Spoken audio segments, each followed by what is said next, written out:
Hi everybody, it's just me today.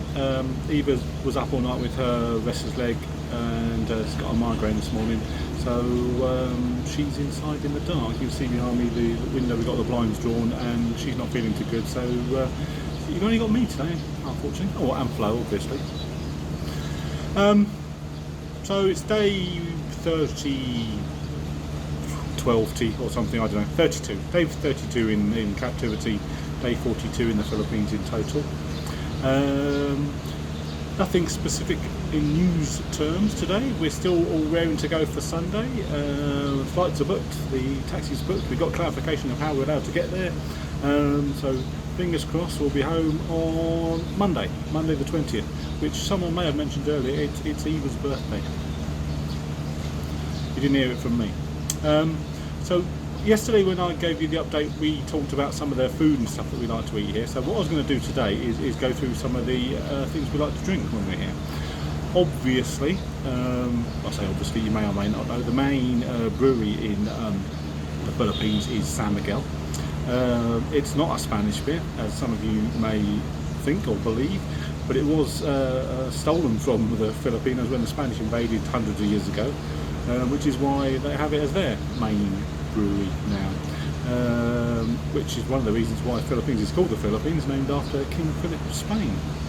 Don't say you don't learn anything. So they do a range of beers. There's the San Mig, which is what it's called over here, San Miguel San Mig, or SM. San Mig Light, which is their low calorie beer, 99 calories. It's okay, it's 5%, it's a lager. They do a dark beer, Cerveza Negra, which is a bit more malty, darker obviously, and it's quite palatable, again 5%. My favourite one is this one, San Mig Pale Pilsen, SMP for short. That's 5% and it's quite palatable. I'm going to open one now and let you have a look. So I'll take that lid off. That's always good. Good advertising. So if San Mig, if you're watching this and you want to send me some free beers, more than happy. Oh, that's good. So again, it's a Pilsen style lager, 5%, which is not too shabby. Pours well, look at that, perfect. Cheers.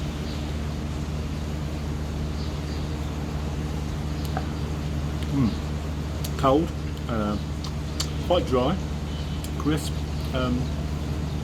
fairly sweet. There's a bit of hoppiness, bitterness to it. Yeah. Very drinkable. It's a nice sort of everyday drink. It's more flavoursome than the San Mig Light, but not as much as the Cerveza Negra. Now, one of the other ones that they do here, which is fairly popular, particularly with the locals, is called Red Horse. It's a similar style, but it's somewhat stronger. I think it's about 6.8%. So you'll need a couple of those to get you going, but it's very tasty. The other things they do flavoured beers, San Miguel. I've got a couple here to show you.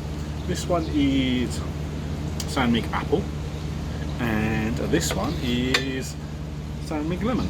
Put them beside each other, they look virtually identical, but one's got lemon, one's got apple on it. They're only, I think, 3%.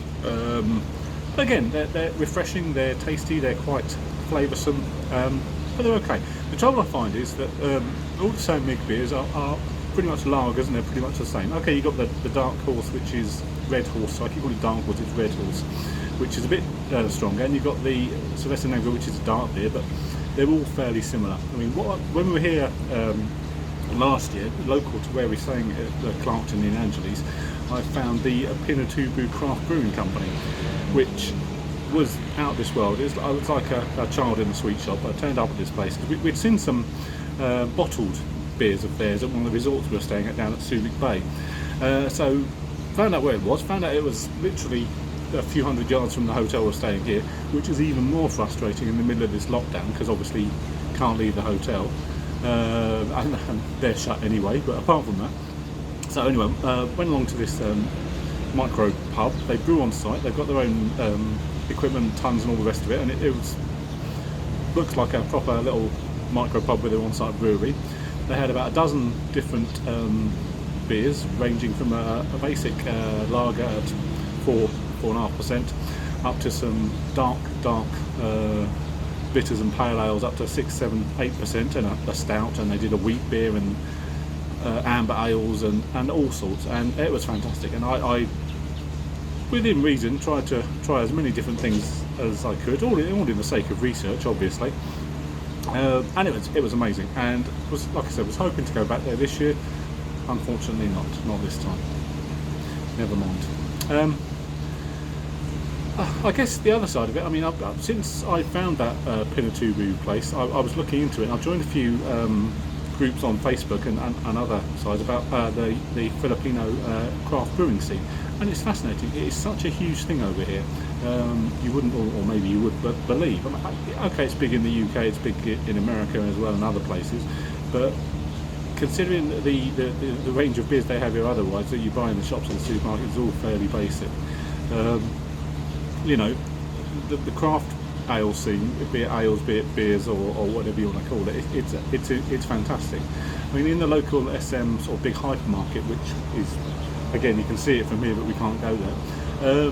They do a fair good range of beers, and some of the stuff we get at home, which is always quite amusing. I mean, they do sort of Heineken and Grolsch and that sort of thing.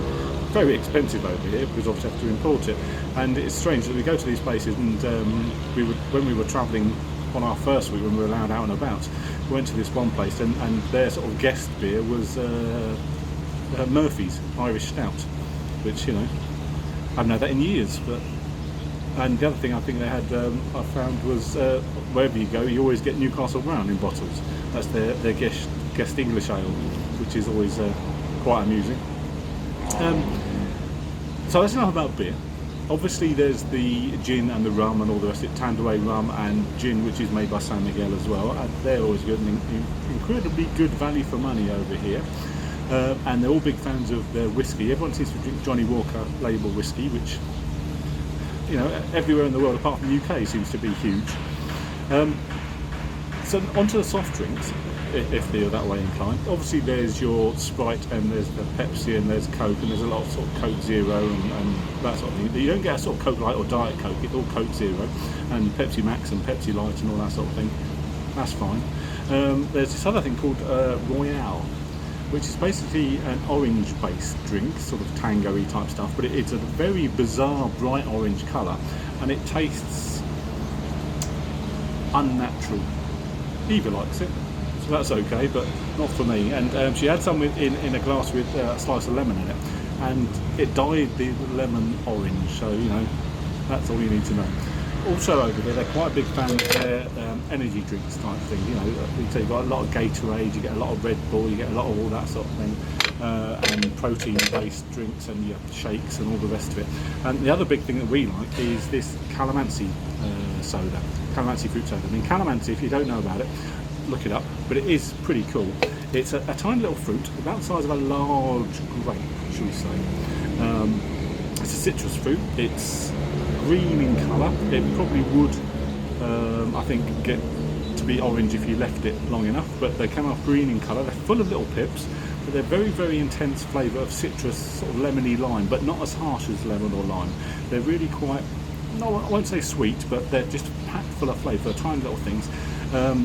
Often have them to squeeze over food, or you have them in your gin and tonic, or you have them in sort of a side dish of dipping sauce, where they do soy sauce, crushed up chilies, and this calamansi, stir it up and dip stuff in it, and it's beautiful.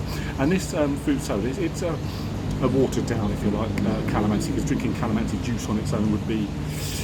I mean, I do have a bottle of calamansi juice at home, which I bought last time around, which I use for seasoning and all the rest of it. And there's calamansi soy that they do as well, which is obviously soy sauce with calamansi, and that's fantastic. But we do like that calamansi juice. It's a bit, I suppose, like bitter lemon. Not quite so bitter, and probably a bit sweeter, but it is very, very tasty, and a good refreshing drink, especially when it's hot and you want it in the cold. Anyway, so that's pretty much all about the drinks that we enjoy here.